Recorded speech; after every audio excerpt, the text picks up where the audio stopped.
Pada video kali ini, saya akan membahas materi tentang sampel audit untuk pengujian pengendalian dan substantif dari transaksi. Sampel audit itu apa sih? Nah, sampel audit merupakan penerapan prosedur audit terhadap unsur-unsur suatu saldo akun atau kelompok transaksi yang kurang dari 100% dengan tujuan untuk menilai beberapa karakteristik saldo akun atau kelompok transaksi tersebut.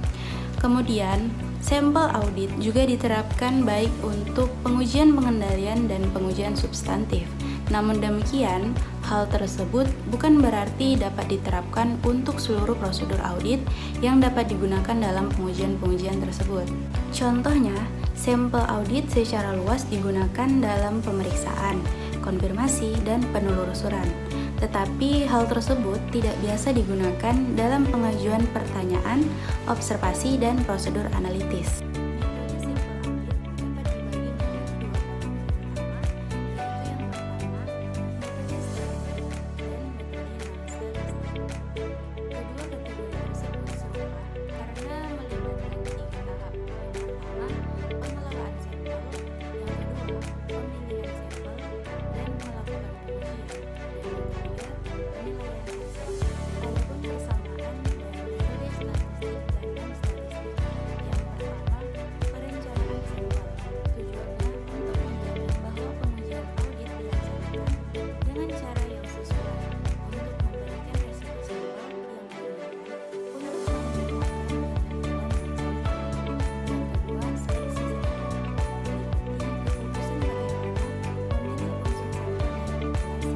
Yang ketiga, pelaksanaan pengujian adalah pemeriksaan dokumen dan melakukan pengujian audit lainnya. Dan yang keempat, evaluasi hasil, mencakup penarikan kesimpulan berdasarkan pengujian audit. Selain persamaan, metode statistik dan non-statistik juga memiliki perbedaan. Perbedaan yang pertama yakni pada metode statistik, penggunaan teknik-teknik pengukuran matematis untuk menghitung hasil statistik formal. Manfaat utamanya adalah kuantifikasi risiko sampling pada perencanaan sampel dan evaluasi langkah. Metode pemilihan sampelnya, yang pertama, acak sampai sederhana, yang kedua, sistematis, yang ketiga, probabilitas sampai proporsional dengan ukuran, dan yang keempat, stratifikasi.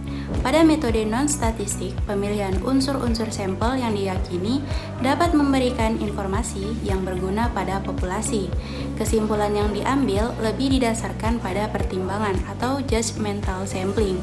Kemudian, metode pemilihan sampelnya yang pertama terarah, yang kedua blok, dan yang ketiga sembarangan. Ada beberapa hal yang dapat mengakibatkan hasil sampel menjadi tidak representatif. Yang pertama, kekeliruan non-sampling atau non-sampling error. Yang kedua, kekeliruan sampling atau sampling error. Resiko terjadinya hal tersebut disebut resiko non-sampling dan risiko sampling. Risiko non-sampling terjadi apabila pengujian audit tidak mengungkapkan adanya pengecualian dalam sampel akibat kegagalan auditor untuk mengetahui adanya pengecualian dan prosedur audit yang tidak memadai atau tidak efektif. Kemudian, resiko sampling merupakan bagian yang melekat pada sampling yang disebabkan pengujian yang lebih kecil dari keseluruhan populasi. Auditor dapat menggunakan sampling untuk memperoleh informasi tentang beberapa perbedaan karakteristik populasi. Namun demikian, kebanyakan sampel audit mengarah pada estimasi tingkat penyimpangan atau jumlah uang. Pada saat sampling statistik digunakan, teknik sampel ini masing-masing ditunjukkan sebagai sampling atribut dan sampling variabel. Adapun teknik sampling audit dibagi menjadi dua. Yang pertama yakni atribut sampling. Teknik ini digunakan dalam pengujian pengendalian. Kegunaannya adalah untuk memperkirakan tingkat deviasi atau penyimpangan dari pengendalian yang ditentukan dalam populasi. Dan yang kedua, variabel sampling. Teknik ini digunakan dalam pengujian substantif. Kegunaannya adalah untuk memperkirakan jumlah rupiah total dari populasi atau jumlah rupiah kesalahan dalam populasi. Ketidakpastian yang melekat dalam audit sering disebut sebagai resiko audit. Sampel audit menerapkan dua komponen resiko audit. Yang pertama, resiko pengendalian. Yang kedua, pengujian rincian resiko. Risiko pengendalian adalah risiko bahwa pengendalian intern tidak dapat mendeteksi atau menghindari salah saji material dalam asersi laporan keuangan.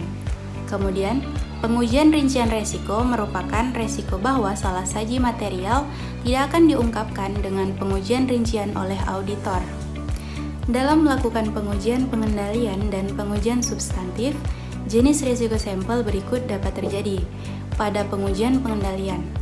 Risiko atas penilaian tingkat risiko pengendalian yang terlalu rendah adalah risiko bahwa penilaian tingkat risiko pengendalian berdasarkan sampel mendukung penilaian tingkat risiko pengendalian yang direncanakan pada saat efektivitas operasi aktual dari prosedur atau kebijakan struktur pengendalian.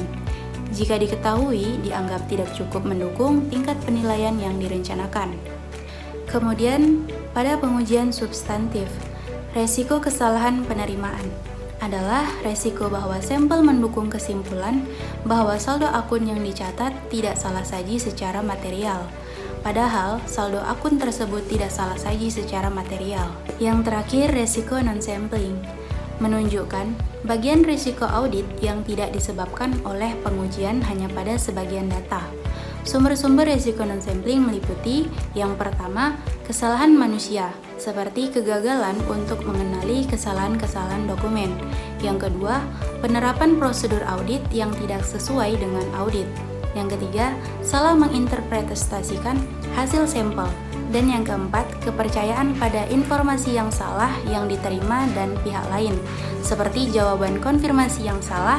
Risiko non-sampling tidak pernah diukur matematis. Populasi merupakan kelompok transaksi yang diuji. Auditor harus menentukan bahwa penyajian secara fisik atas populasi tersebut adalah sesuai tujuan rencana. Unit sampling merupakan elemen individual dalam populasi. Unit sampling dapat berupa dokumen, item-item dalam dokumen, ayat jurnal atau register, atau catatan dalam arsip komputer. Untuk asersi kelengkapan di atas, unit sampling dapat berupa voucher jika tujuannya adalah menentukan eksistensi atau keterjadian pada transaksi fiktif dalam daftar voucher. Unit sampling berupa ayat jurnal dalam register tersebut. Langkah-langkah dalam rencana sampling statistik untuk pengujian pengendalian adalah sebagai berikut. Ada 7 langkah. Yang pertama, menentukan tujuan audit. Yang kedua, menentukan populasi dan unit sampling. Yang ketiga, menspesifikasi atribut-atribut yang dikehendaki. Yang keempat, menentukan ukuran sampel. Yang kelima, menentukan metode pemilihan sampel. Yang keenam, melaksanakan rencana sampling. Dan yang ketujuh, mengevaluasi hasil sampel. Baik, hanya itu yang dapat saya sampaikan.